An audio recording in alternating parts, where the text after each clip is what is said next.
next speech should provide some real insights into the financial considerations around entering the Chinese market. We're lucky enough to have not one, but two experts from the banking sector sharing their knowledge. So I'm delighted to have Alex Phillips, who's the China Corridor Director at Santander, and Elaine Feng, who's the Product Manager on the International Desk with the Bank of Shanghai.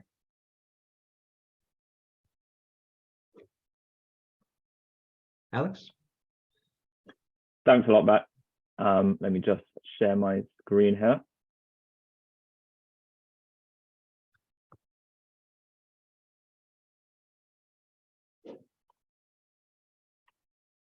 Okay. Thanks, Matt, once again, and thanks to Serica for inviting us to speak on this topic, and also for inviting us to support this whole webinar series. It's been great over the last 2 or 3 days to hear from such a wide range of experts. So as Matthew introduced myself, I'm Alex Phillips, the China Corridor Director for Santander Corporate and Commercial Bank here in the UK.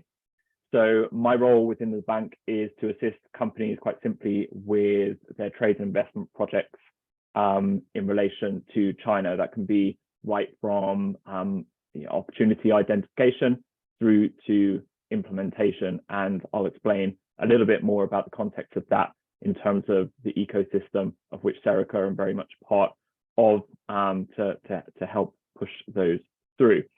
So I'm one of about a dozen market or country specialists within the team, and also sit alongside sector specialists within the bank as well.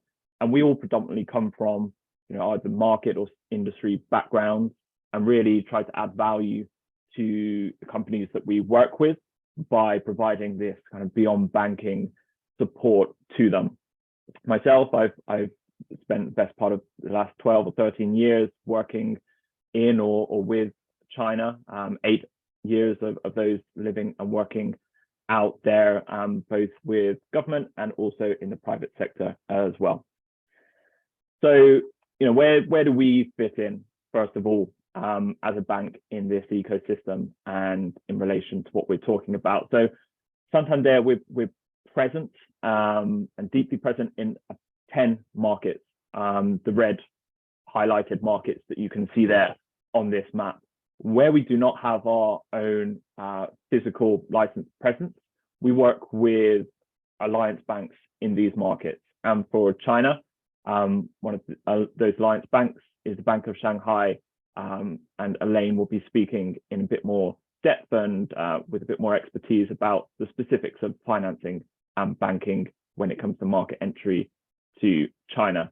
But this is just to say that we are very much an international bank with this network, both of our own core markets and those where we have an alliance banking partner. We cover approximately 85% of the UK's trade and investment flows. So very much there, very much positioned as a natural banking partner for your business when trading internationally. And so much so that for quite a few years now, we've been running a biannual trade barometer, which surveys the sentiment of SMEs trading internationally. It's very comprehensive. Actually, it comes out in the spring and autumn every year, and our spring edition is about to be released. So please keep an eye out for that.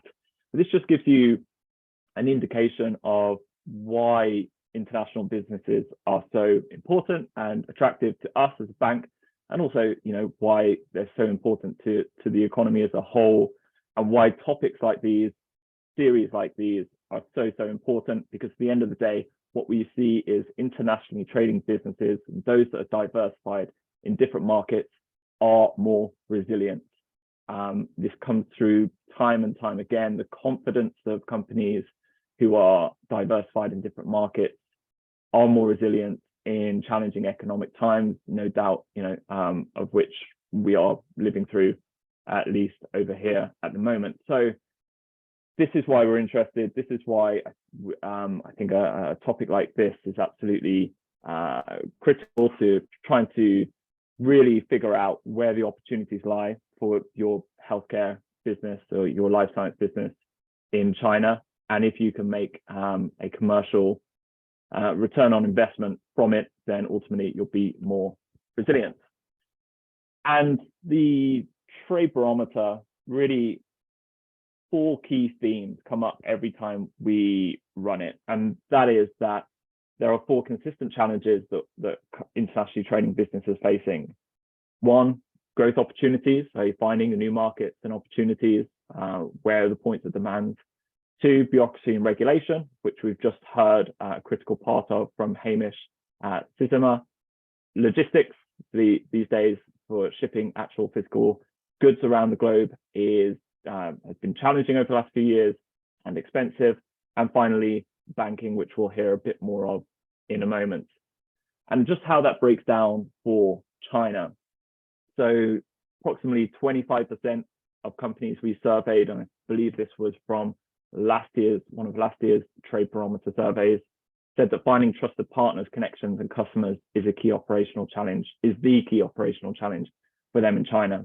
33% said bureaucracy and regulation, 34% logistics, 17% banking.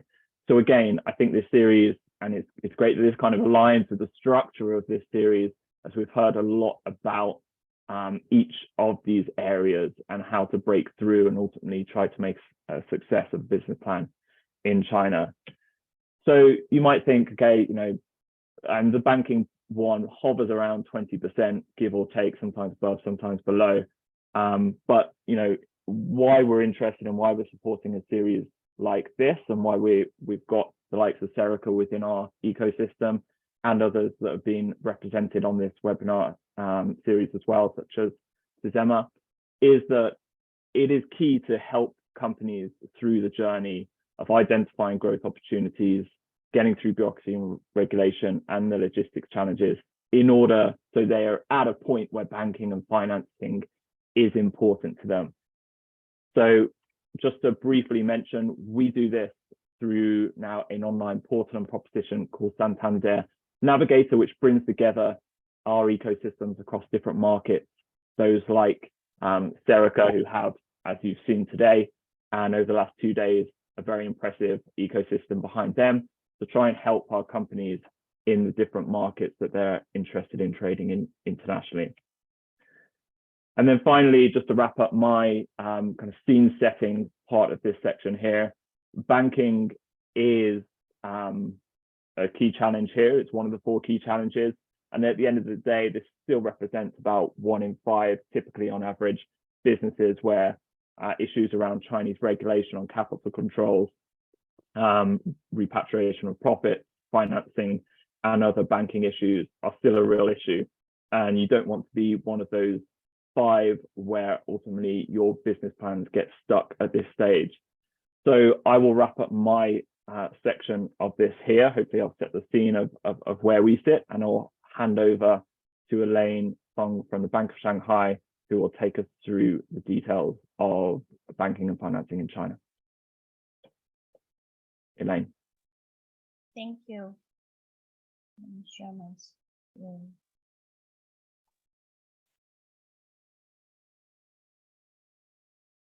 Thank you, Alex. Thank you, Benjamin. Thank you, Matthew. And good morning, everyone. I'm Elaine from Bank of Shanghai. Today, I'd like to share the necessary banking value offer for the companies who are coming to China. Banco Santander became the 3rd largest shareholder of Bank of Shanghai since 2014. Till today, our 2 banks have carried out strategic collaboration for over 9 years. We started the 3rd round collaboration since 2022 and got achievements in the area of joint products and connectivity services to help our mutual clients prosper in both banks' geographies. As one of the most important joint projects, we have set up a specialized team named the BOS International Desk and joined the Santander IB Global Network. The International Desk is a unique multilingual network covering 15 countries. Our team actually is a corridor to China and from China to provide tailor-made services for international enterprises. In the past 9 years, we have helped over 1,000 enterprises to come into China or to go abroad. Bank of Shanghai was founded in 1995. We are a listed bank on the main board of the Shanghai Stock Exchange. We are headquartered in Shanghai and have branches covering 14 major cities in China, totally over 300 outlets. We provide full range of banking services to domestic companies and individuals, and non-resident account services to overseas companies.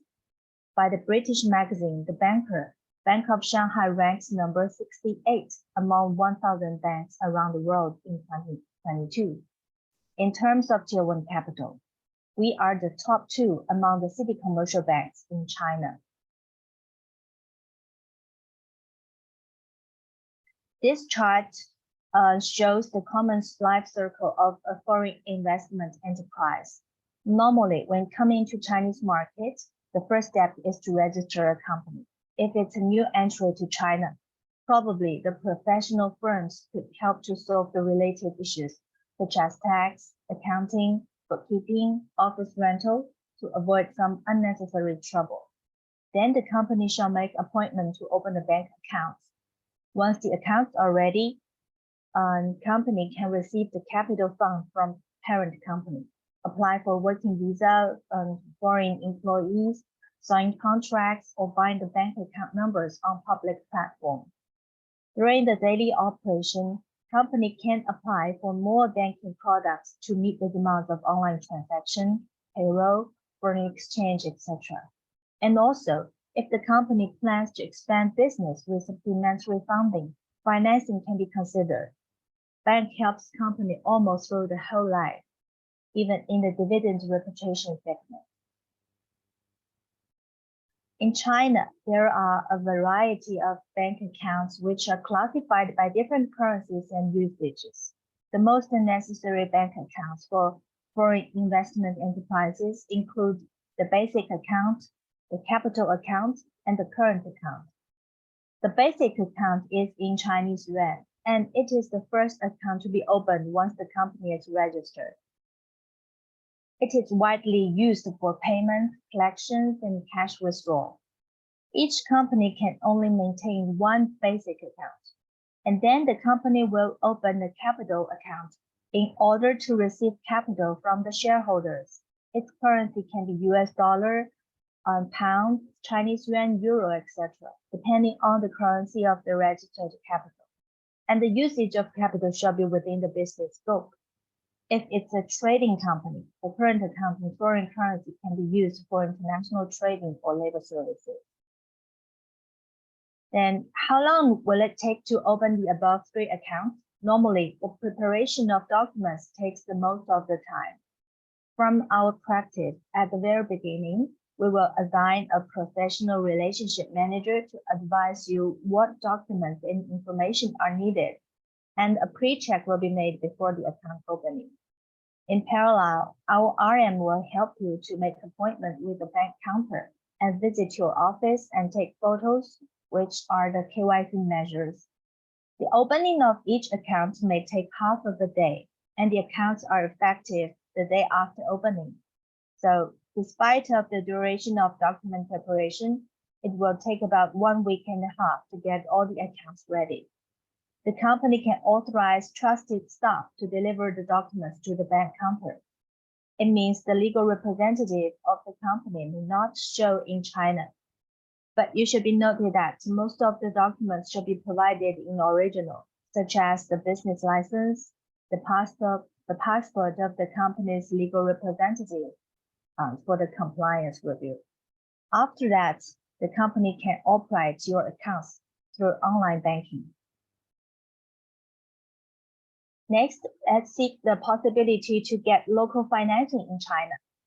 Actually, it's not easy for a company, especially a newly set up one, to get financing from bank in China, because the bank always requires some collateral such as real estate, cash deposits, plants, and machines. But for a subsidiary, it could be possible if a parent company could provide a cross-border bank guarantee.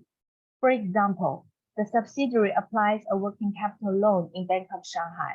Its parent company in UK is a client of Bank of Santander with credit line. Then Santander issues a cross-border bank guarantee to Bank of Shanghai.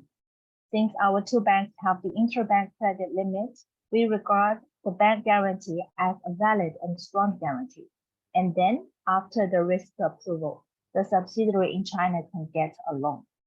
It is a practical way for international company to support its subsidiary to get the local financing and develop business in China.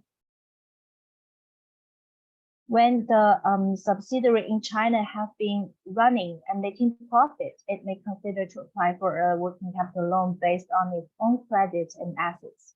In recent years, Chinese government is encouraging IP protection and value creation. The value of innovative technologies, IPs, can be an effective pledge for a bank loan. So the enterprises with high tech, high growth, high value added, or industries of new energy, new materials, new biology, new agriculture, and new modern services may benefit from such intangible assets. Good to know that Bank of Shanghai is taking the leading position in IP loan products amongst the other banks. And in the past 3 years, we have won the Outstanding Contribution Award for IP pledge financing in Shanghai. There are about 600,000 foreign investment enterprises in China. Chinese government take measures to ensure that FIEs in China are lawfully protected and equally treated. Each segment is conducting facilitated process and improving business environment for FIEs. The dividend, profit, bonus can be repatriated to parent company in accordance with regulation. You can also, because of the time limitation, you can also get some more details and professional advice from legal firms, tax advisors, and also our bank. That's all for my sharing today. You may find Alex and my contact information here. If you have any questions, feel free to contact them. Thank you. Lovely stuff. Thank you, Elaine, and Alex as well. Really detailed information. I know I'll be taking a closer look at it at a later date. And great to hear that there's so much assistance available for SMEs entering the market. I am aware of time as well, so we'll move on to our panel, but I'd encourage anyone with questions to reach out to Alex and Elaine directly. Thanks, guys.